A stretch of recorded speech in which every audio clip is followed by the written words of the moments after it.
उमेदवारी प्रचाराच्या रिंगणात उतरले, प्रचार चालू आहे. काय सांगाल, काय कशा पद्धतीचं विजन असणार आहे प्रभागासाठी?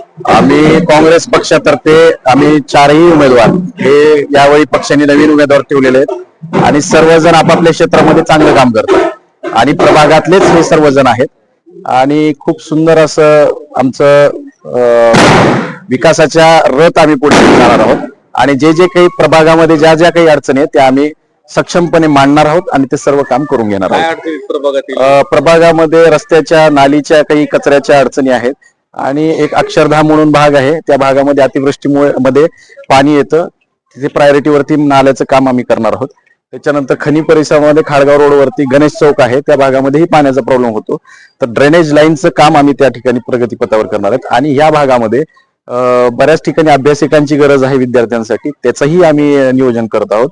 आणि या भागामध्ये औसा रोड, जुना औसा रोडला थोडंसं गुन्हेगारी प्रवृत्तीचं वाढलेलं आहे वातावरण, तर जे चौकी आहे पोलीस चौकी ते आहे परंतु ती बंद असते काही कारणामुळं, तर ते चालू करण्याचं आणि त्या ठिकाणी एक सिंघम पोलीस आणण्याचीही व्यवस्था आम्ही सर्वजण करणार आहोत. काय कशा पद्धतीचं विकासाची संकल्पना असणार आहे प्रभाग क्रमांक 14 साठी? प्रभाग क्रमांक 14 मध्ये बरेच ग्रीन बेल्ट्स आहेत, ते डेव्हलप करणार आहोत आम्ही आणि विद्यार्थ्यांसाठी, महिलांसाठी आणि समाजातील सर्व घटकांसाठी वेगवेगळे उपक्रम आम्ही राबवणार आहोत.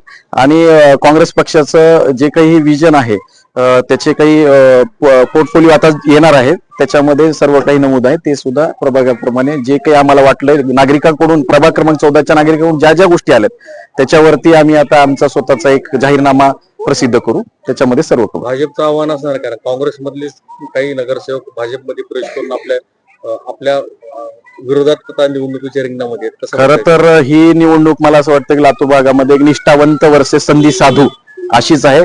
गल्ली वळामध्ये काँग्रेसच्या बद्दल एक सहानुभूतीची लाट शहरामध्ये आहे आणि खरं म्हणजे प्रभाग क्रमांक 14 मध्ये आम्ही बोलू तर प्रभाग क्रमांक 14ला गेल्या वेळी 3 भाजपचे नगरसेवक होते. मला तरी एक नगरसेवक तर कधी दिसलेच नाहीत भाजपच्याही लोकांना दिसले नाहीत आणि इथल्या नागरिकांनाही कधी दिसले नाहीत. तर भाजपचं काम करतात हे तर डोक्यातून सर्वांच्याच गेलेलं आहे. आणि जे काही होते काँग्रेसचे होते, आदरणीय अमित विलासराव देशमुख साहेबांच्या माध्यमातून काँग्रेसच्या लोकांनीच काम केलेलं आहे आणि काँग्रेस हा विकासाचा पक्ष आहे. लातूरमध्ये जो विकास झाला काँग्रेसच्या माध्यमातून झाला हे सर्व नागरिकांना प्रभाग क्रमांक 14च्या माहिती आहे आणि येणाऱ्या 15 तारखेला सर्वजण मतदानाच्या रूपानं काँग्रेसला बहुमतानं विजयी करतील. काल भारतीय जनता पार्टीचे प्रदेशाध्यक्ष रवींद्र चव्हाण आले होते, म्हणजे असं सांगितलं की कार्यकर्त्यांचा जोश पाहून मला असं वाटतं की येणाऱ्या काळामध्ये विलासरावांची ज्या काही आठवणी जे पुसून जातील असं विधान केलेलं आहे. कसं बघताय? खरं तर हे खूप दुर्दैवी आहे आणि आम्ही काँग्रेस पक्षाच्या वतीने आणि एक लातूरकर म्हणून आम्ही सर्वजण या गोष्टीला जाहीर निषेध करतो. आणि खरं विलासराव देशमुख साहेबांना म्हणजे लातूरच्या बाहेर जर कोणी गेलं, सर्व लातूरच्या लोकांना माहिती आहे की तुम्ही विलासराव देशमुख साहेबांच्या गावचे का, आणि साहेबांनी या ठिकाणी सुसंस्कृत आणि एक सगळ्या म्हणजे पक्ष म्हणून नाही परंतु सर्व लातूरकरांना आपलंसं करण्याचं काम केलेलं आहे. आणि लातूरकरांना माहिती आहे की विलासराव देशमुख हे फक्त डोक्यात नाहीत तर हृदयात बसलेले सर्वांच्या.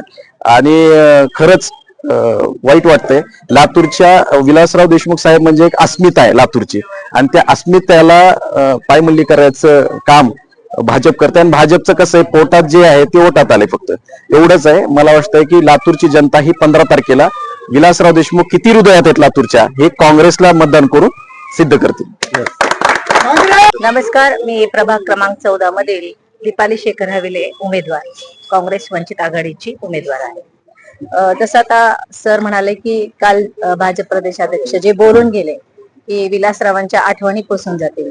खरं तर आठवणी एकतर असं असतं की आपण आठवणी आयुष्यात कधी विसरत नसतो. आणि दुसरी गोष्ट जसं की आमचे उमेदवार म्हणाले गणेशजी देशमुख की विलासरावजी चव्हाण हे हृदयात बसलेत. माणसाच्या हृदय धडकले की माणूस संपतोय. त्यामुळं साधारण हृदयामध्ये जर आपण पाहिलं तर हृदय जे असतं ते कायमचं राहतं आणि हृदयामध्ये ज्याचं नाव असतं तो माणूस कधीच आठवणीतनं विसरून जात नसतो, भलेही डोक्यातनं गेला तर. आणि आता आम्हाला वंचित आघाडी आमच्या समोर किंवा सोबत असल्यामुळं आम्ही सगळे आता संचित झालेलो आहोत. आता वंचित कोणी राहणार नाही याची आम्ही खबरदारी घेऊ. आणि जसं संविधानाला धरून, संविधानाला चालून जसं काँग्रेस पक्षाची जे काही निष्ठा, नियम आणि जाहीरनामा आहे, सगळ्यात पहिलं आमचं प्राधान्य तर राहील की प्रत्येक मतदार जो आहे त्याचं स्वतःचा विकास मतदाराचा म्हणजे प्रभागाचा विकास जे असतील, रस्ते असतील, गटारे असतील, आरोग्य असतील, स्वच्छता असतील, किंवा लहान मुलांसाठी उद्यानं असतील, जसं अभ्यासिका असतील, तरुण मुलांना रोजगार असतील, महिला सबलीकरण असेल, या सगळ्या माध्यमातून अतिशय सुंदर चांगले उमेदवार आम्ही प्रत्येक गणेश भैया देशमुख, शिंदे ताई आहेत, नरटे साहेब आहेत, आणि आम्ही सगळे मिळून संघटन एकीने काम करणार आहोत आणि सगळ्या नागरिकांचा विकास होईल याचा आम्हाला ठाम विश्वास आहे. आणि दुसरी गोष्ट म्हणजे सगळ्या मतदारांचा इरादा आता पक्का झालेला आहे. सगळ्या मतदारांचा इरादा आता पक्का, केवळ हातावरच मारायचा शिक्का असं आता त्यांनी ठरवलेलं आहे. धन्यवाद.